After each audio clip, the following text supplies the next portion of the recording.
The first death I remember was a friend of the family. I was 5, and I always played with her daughter. Our families used to go on picnics together. We were never apart. Then one day, they told me the mother was murdered. No one ever talked about it. To this day, I still don't even know why she was killed or who did it. But after that day, everything changed. We never spoke of her, like she never existed. We never spoke of our fear, of our pain, and we didn't go on picnics anymore. Thank you everybody for coming out to the Gallery Cafe Gallery here. Sorry, quiet. The music that you're hearing in the background is music from Francois Leroux, the How Man of South Africa. We were looking for pieces to do with them, and that is something that is off of past music of his that we did on a CD together with conversations, grieving poems that I had done with him, and just because I can, and it's here. Here is another Conversations poem. This is Conversations number 1. You just listen to number 2. My father was a good man, gentle, kind, never raised his voice. He was an architect. One day, I went with him on career day. He put me in front of a drafting table with paper and crayons. I drew all day. I thought he had the best job in the world. He could sit and draw all day. He had everything. And he never raised his voice. He died when I was 15 of a heart attack. I took late classes later in architecture. I wanted to understand his love, his passion. I wanted everything. He smoked and ate poorly when he was younger. I guess it caught up with him. He was going through a divorce then. Mom wanted it. She never even went to the funeral. They say it was a heart attack. I say it was a broken heart. I wish I could have said goodbye.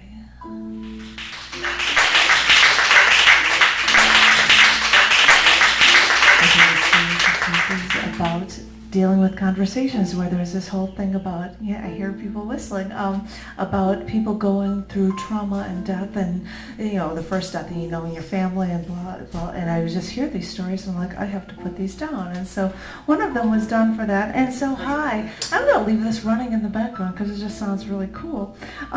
We've got a phenomenal, I'm waiting for him to show up, our phenomenal feature this evening from Sid Yiddish. Everybody give it up for Sid. You know you gotta hear my good guy. I'm kind of afraid of what it's going to be like when he shows up, but he always gives you something that's strange and different, which I'm, as I said, kind of afraid of. But I've got a couple of people that are set for the evening, and I am going to, let's see if we can set up a track. I was going to end on a piece that was something that is something for, I'm trying to find it. Let's find different freaks before I learn better. Charlie Newman, who is host number 2 of this open mic, was not able to make it this evening because he's actually featuring somewhere else. That's probably why. Everybody's going to see Charlie tonight somewhere else. But I wanted Charlie to read a few poems of mine, and this is one of them that I thought that might be appropriate for him to read. But I actually happened to read it with Francois Leroux, the How Man of South Africa. So I've got the music in the background, so I'm going to do this piece before I introduce our first open micer. This piece is called Before I Learned Better.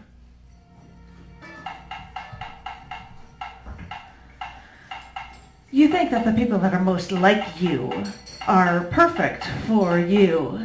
And then, when you deal with someone like that, when you date someone like that, you will see that they now have all the same faults as you do, except their faults seem so much worse. And you want to kill them for the faults you have, and you want to crack their head open and spill all their blood out on the streets. Yeah, I know your mood swings, your hatred, your love of life and truth and fairness and heart. And I know your anger, they're all as strong as mine. But I'm still going to be hard on you. I'm still going to be hard on you for being me before I learn better.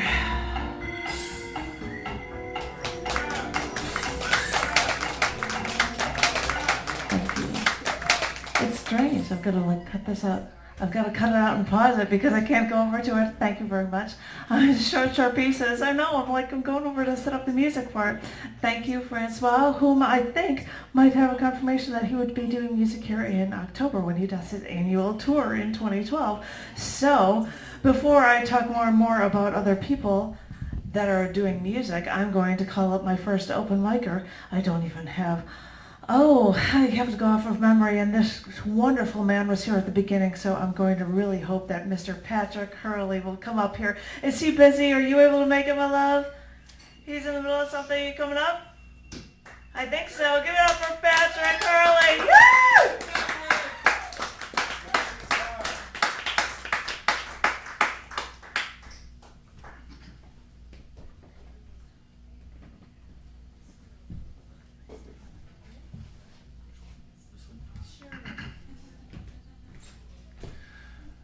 What is the perfect poem? What does it take to give one the feeling, the emotion? Is it formed of love, love lost or gained, beating hearts or bleeding hearts? What forms the perfect poem?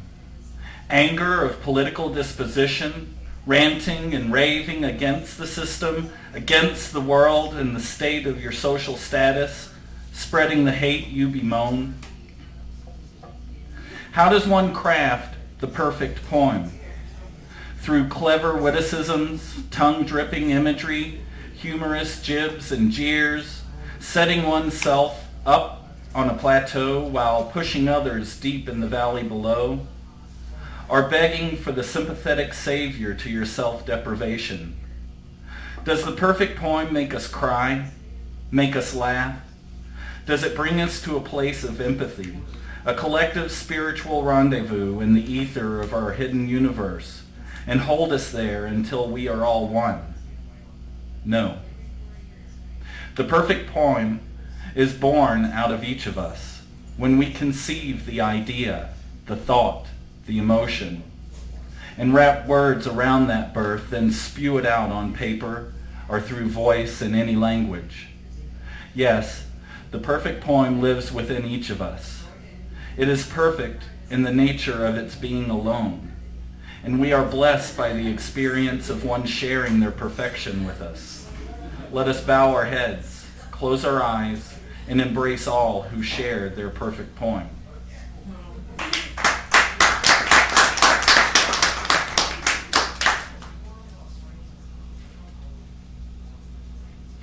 Here we are, battered and broken. Here we are, bruised by life, cast on the rocky shore of our own creation, life and love taken for granted. We wish for a new beginning. We long for a love lost, pining in probability, looking for solace, for sanctuary. In our embrace, we held love. In our pride, we held the sword, sharp on both sides, cutting our spirit, draining our souls. Our future, so planned, is now unplotted, cast adrift on chance, on random circumstance.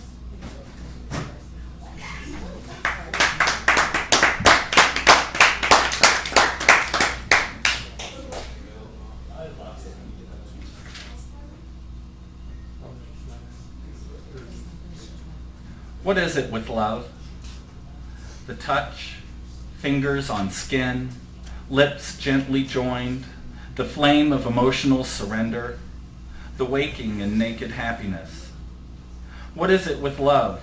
the ability to endure bad breath, personality conflicts, folding daily drivel into mutual admiration? What is it with love that drives us, that pilots the course across rough seas, knowing in our soul the storm will subside and bring us to a calm shore? This thing, this emotion, this beast that dines on our force of life, controlling our future, setting our past in sandy foundations, yet we long for its touch, its promise of euphoria. Giving way to reason, we surrender to the moment, to the belief in a comfort of an embracing womb. It pulls us in and we accept. Let it flow through you. Cast aside the fear and cherish the moment.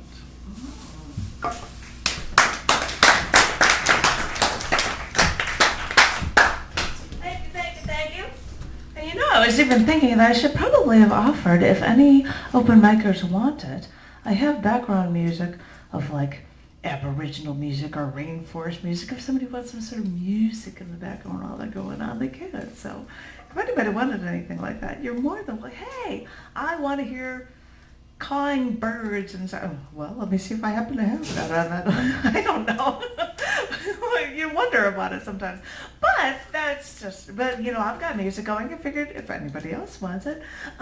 Ladies and gentlemen, I would like to introduce, this man is so awesome. And it's only, I feel bad because it's only a one Bob night, because usually at what used to be the cafe for this open mic, you'd have multiple Bobs. My sidekick, Bob Raskow, can't make it this evening. So you're my only Bob tonight, my love. Please, ladies and gentlemen, give it up for Bob Lawrence.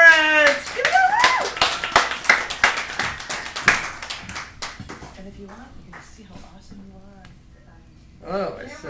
Everything. Without my glasses, that's a blur up there. That's what I think. They've got it on.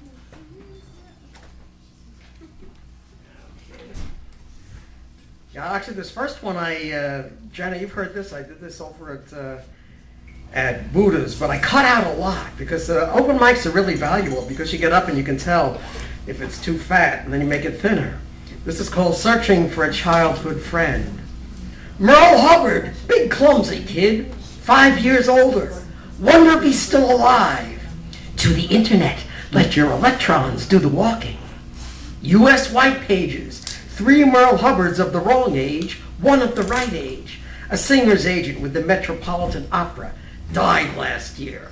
The New York Times obit says that Agent Merle Hubbard attended the Rudolph Steiner School in Manhattan. My old friend went to public school on the South Shore of Long Island. Try Facebook. 1 male Merle Hubbard, no picture, 2 friends. One of his friends, Nyla Jo Jones Hubbard of Florida, pictured on her homepage next to a large gray-haired man. That might be my old friend. Message. Are you the Merle Hubbard who lived in Merrick during the 50s? 2. One summer day, Merle Hubbard and I hung out together, just me and him. Merle stopped at a vacant lot where he lit one match after another, flicked each one onto the parched brown weeds, and stomped out the incipient blaze. He did not anticipate a gust of wind morphing a baby flame into a monster flame that devoured weed after weed, spreading like liquid poured onto a freshly waxed floor. Merle Hubbard jumped into the fire, stomping wildly in a desperate effort to subdue its spray. I stepped on glowing embers at the fringe of the widening expanse of yellow flames and gray smoke. A woman shouted from a nearby house. Sirens screamed in the distance. "Let's get out of here," said Merle Hubbard. 3. We ran to the woods that lined Meadowbrook Parkway. We headed north along the brook, which curved through the trees like a giant snake. We reached the swamp. Adults never came here. The swamp was about as big as a baseball diamond, all filled with muck and lily pads and reeds. We stood still and listened. The sirens had stopped. All we heard was the gurgling of the brook and the soft roar of highway traffic. The frogs were out that day. Merle Hubbard decided to catch one. He squatted at the water's edge, placed his left hand on a rock in the swamp, stretched his right hand toward a bullfrog sitting on a lily pad. The frog jumped. Merle lunged lost his balance, fell in, disappeared into the viscous goo. I can't pull him out of there. What will I tell his mother? 2 long seconds went by. Merle Hubbard popped out of the swamp like a whale coming up for air. Completely covered in muck, he staggered around with arms stretched like something out of a horror movie. "Give me tow!" he yelled. I darted away from the gleaming, dripping swamp monster. Finally, Merle Hubbard wiped the muck from his eyes with his fingers, and we headed home. 4. I haven't heard squat from No Picture, 2 friend Merle Hubbard. Is there any chance he's my old friend?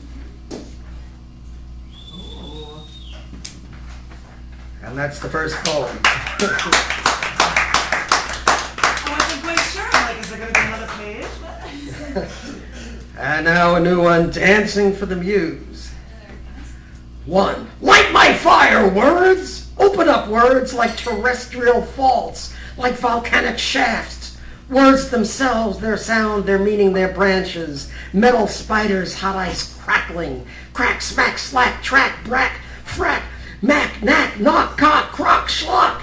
Leaves of glass, shards of grass, fragments of the imagination, splintering splinters, entropy gone wild, fissures, wrinkles, ronkles, spunkles, nonsense and non-drawer.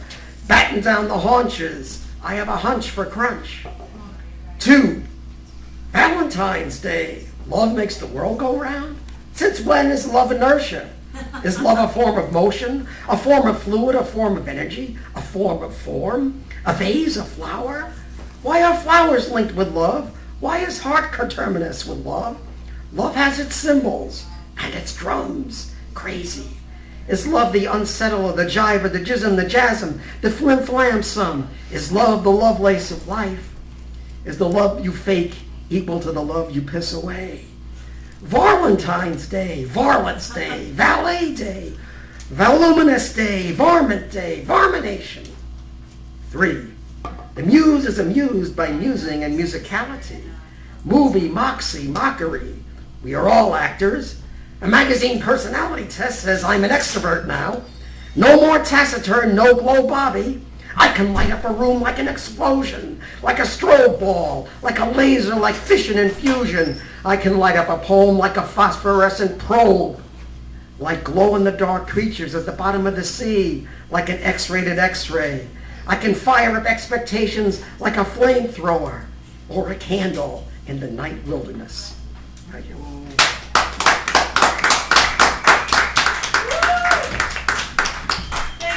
Thank you. That was awesome. I feel really strange, so I'm doing all these like runaround things, and the one thing that I have to say, I'm loud enough to not need this, but you know, it makes me feel important having a microphone. This happy little bag here was handed down from the last open micer, and I'll go see what money I have scratched here.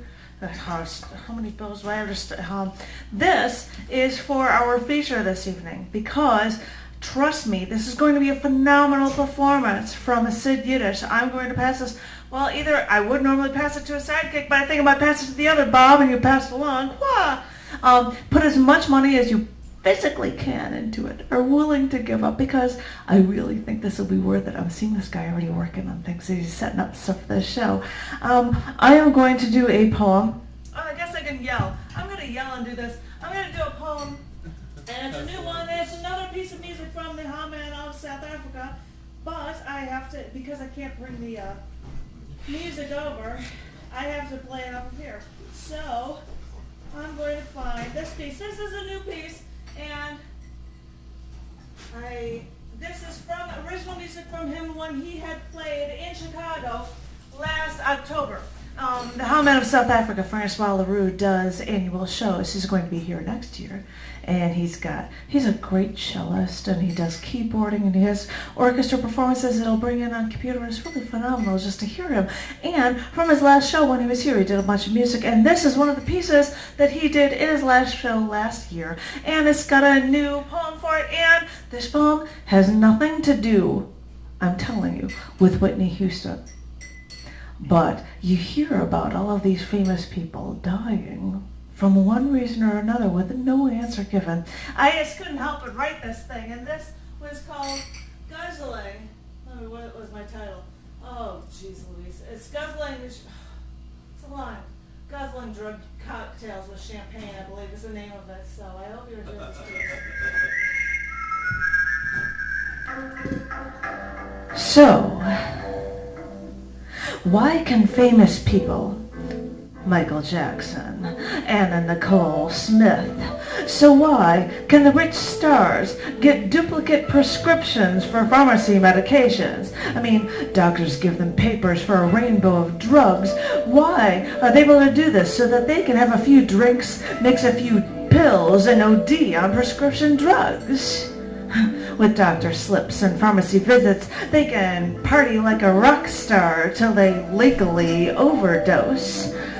So why can the famous OD on prescription drugs when I can't buy 2 packs of Sudafed? Because, you know, my sinuses can kill me. Why is that I can't buy 2 packs of Sudafed after returning from a trip where I bought Sudafed? Is it that when you've got it all, the wealth, the adoration, everyone bends over backwards to get you anything and everything you want? It doesn't matter whether or not it's for your own good. With all that money, with all that fame, you're too important to need a guardian. So is it that the rich and famous get any drug and every drug they want, and us regular Joes, us coffee diner junkies, have the government breathing down our backs about non-prescription sinus medications? I mean, I know that there are some who want to convert those OTC drugs to make them something that's a whole lot of illegal. But why, if the government is not stopping the rich, the wealthy, the revered from offing themselves, why are they so concerned with some idiots back here doing the same? I mean, why do us regular Joes, us coffee diner junkies, why do we have to suffer the consequences of people at opposite ends of the spectrum that we'll never touch because we're always stuck in the middle? Thank you.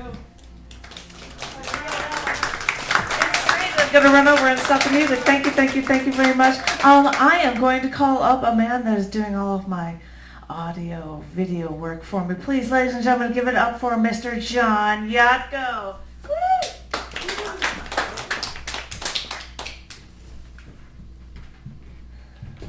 Okay, I got a couple of poems here. They are about something of which the poem doesn't necessarily sound like it's about. So you got to try to guess what these things are.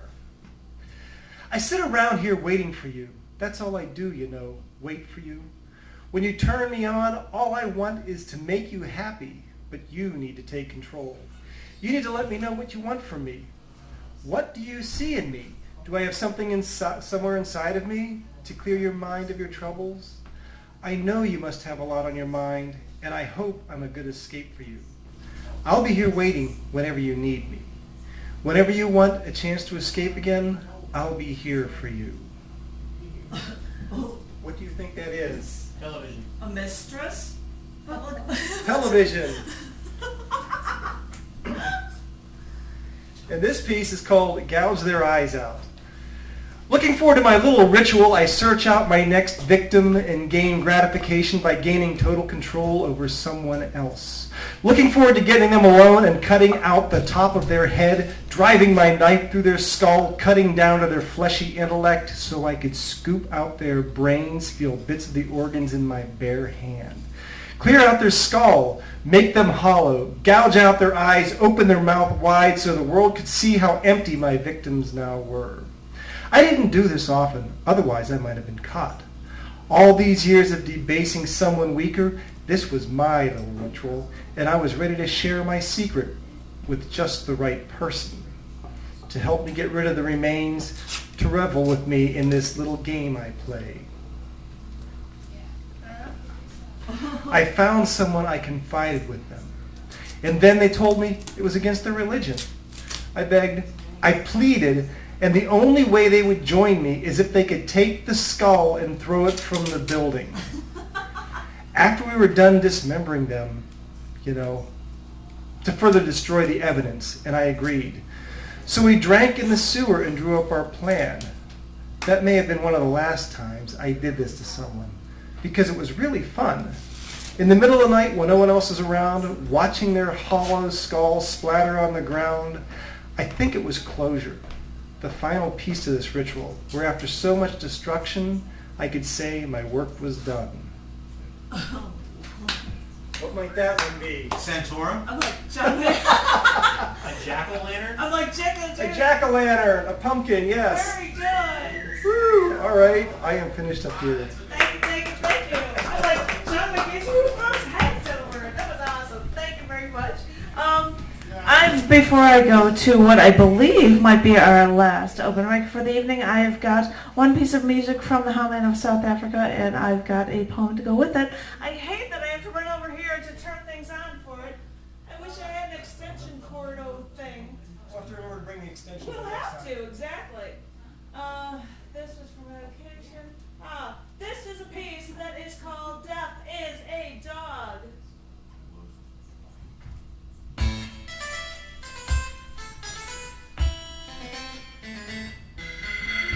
Death is an untrained little bitch. It pees on the carpet, and it barks through the night, and it's always begging for scraps at the table, seeing what it can take from you when you've got your back turned, when you're not looking. When you want it to heal, well, it never does, and it never rolls over, and it never plays dead. I know what it takes to die. It's not an emotional, rash decision. It's cold. It's calculated. It's a numbing void. And one day it finally all makes sense. And from that moment on, you either look for it, or it looks for you. Death is an untrained little bitch, and I've been begging for it, I tell ya, but it doesn't come when you call. I leave a bowl of water out and a bowl of dry dog food, and you know, I never see it eating, but whenever I look, the bowl is empty, and I still refill the bowl. And vacuum the dog hair that sticks to the couch, and spray the air freshener in the living room, because no matter how hard you try, you can never get rid of the smell. Death is an untrained little bitch, I tell you, and what it boils down to is this: you won't get along with her, and she won't get along with you. She'll claim her territory under the bed, eating your slipper while you try to sleep and remind yourself that there are no monsters waiting for you to close your eyes. Thank you.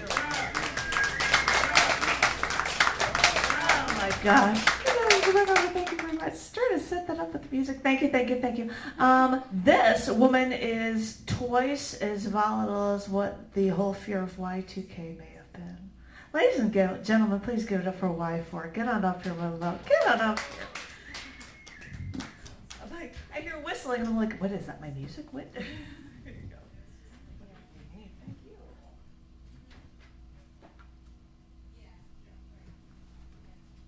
Hello, Earth. Shouting obscenities outside my window, I am accused of being covered in soil. Visually speaking, they've gathered for my burning. A river of torches flows towards me, and from my window I feel the wind-blown fire.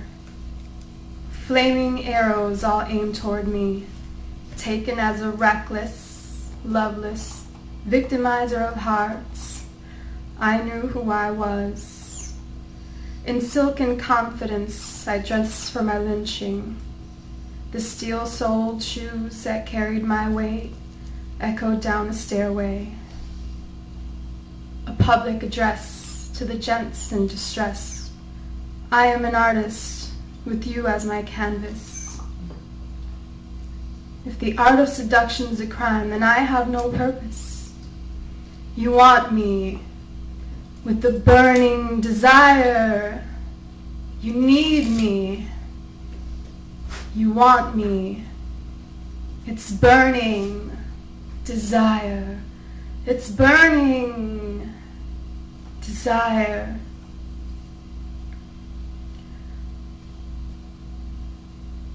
Positivity calling. Positivity calling. Positivity calling. Positivity calling. Ease your storm. Ease your storm. Ease your storm.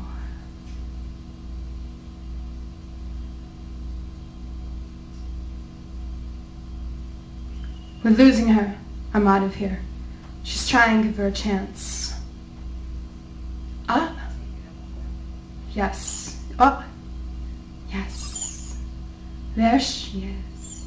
There she is. There she is. Welcome back. Welcome back. Woo! Welcome back. Toot-toot. Toot-toot. Toot-toot. Toot-toot.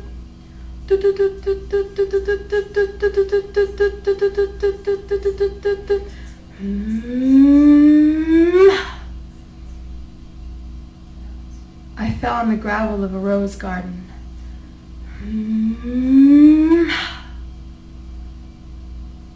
I saw you panhandling and it creeped me way out.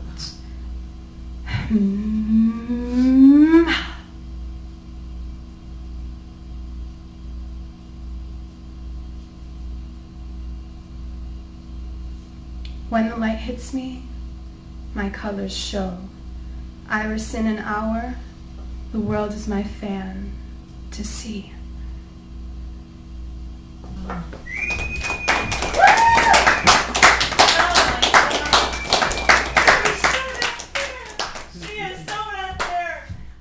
Is there anybody else? Because that was so incredibly awesome. You wouldn't have any idea. Oh my God, we're all like sitting here with bated breath. Just hearing the voice, that was so awesome. So we've got like, if nobody's up, then we've got like a 5-minute break, and then we have a phenomenal feature, which I'm kind of scared and excited to actually see from Sid. Yes, so come on back in just like 5 minutes, and we'll be up for a feature. Thank you, thank you, thank you.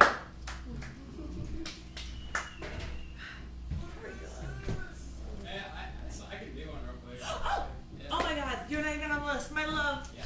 Yes, you are, but I don't have it on the list, so I don't remember. Okay. I want this man to like praise himself and because I totally forgot. Like, is there nobody else? Say everything and everything. Everything and everything and anything. Awesome. Awesome. And what is your name and how Um, awesome are you and how long have you done this, and tell us everything about yourself. Because I feel like I asked. I'm Silas. My last name is Mischler. It's Bavarian. So it's distant. And I don't know. I wrote a poem, and I would like to read it with my mouth, I guess. This one's called Word Sweater.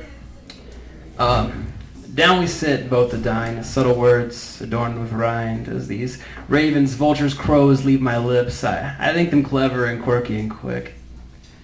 But lest I think they still may be scavengers for the stray and laughing search to fill the hole. That hole that we all share, the differences, the subtle. I shan't dare to split a hair to clearly define. In our world of gold-plated, silk-lined, even the least are more than fine. I seem more than now we twisted, a wretch, a simple plague of dissatisfaction, of ill contempt, is the way, the only bit we need. The moaners will moan, the bleeders will bleed, but us, the lucky few, want what we want and not deserve the every bit of our undoing. So back to dinner, tracing the soft humor and the vicious hides. She in whom I casually console my own bit of insecurity, my dirty wit, gently throat tearing, remain dried spit, quickly explaining tongue like a cotton ball whose thirst is never slated, so my soul, unbeknownst to me, coolly stated to madness, to melody, to dirty-hearted therapy, a distance I keep for comfort but cheap. Thick walls and old tricks make only the dinner a lonely dinner. and done overall a waste of one. Thanks. That was it.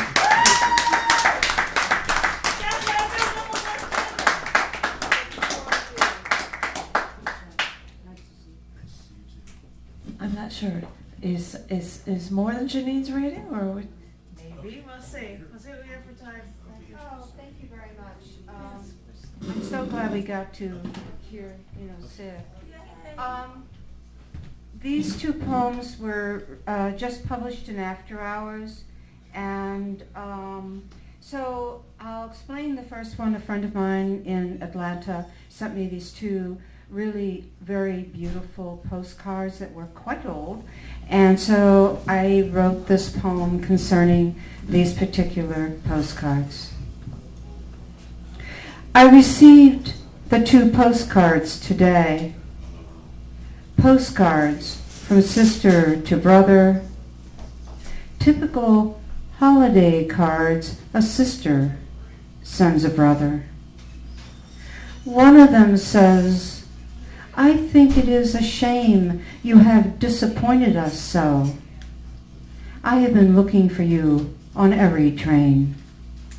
While the other says, "I hope you will receive the package with best wishes for a Merry Christmas, Happy New Year."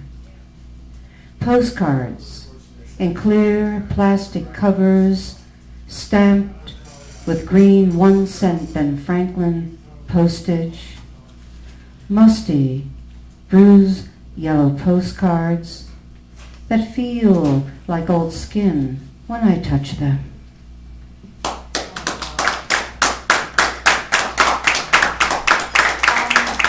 I don't know how many of you remember Effie Mahopoulos. Do you? Yeah. Well, she died a few years back and died very young. And this was actually written for her. And I was supposed to read it at an event to honor her. But unfortunately, I became ill myself and wasn't able to read it. So I was very touched when this was accepted. And it's called Obscura. Wave, wait, wait, wave. Something comes, then goes. I feel it. A hand at the nape of the neck lets me go. Where was I held? Right here. A hair clasped in a closed locket. A landscape caught in the lens of a pinhole camera. Utterly still, I blur at the edges. Wait, wait. Words slip away. A whole world. What remains? A hair stain on a bedroom wall. Thank you.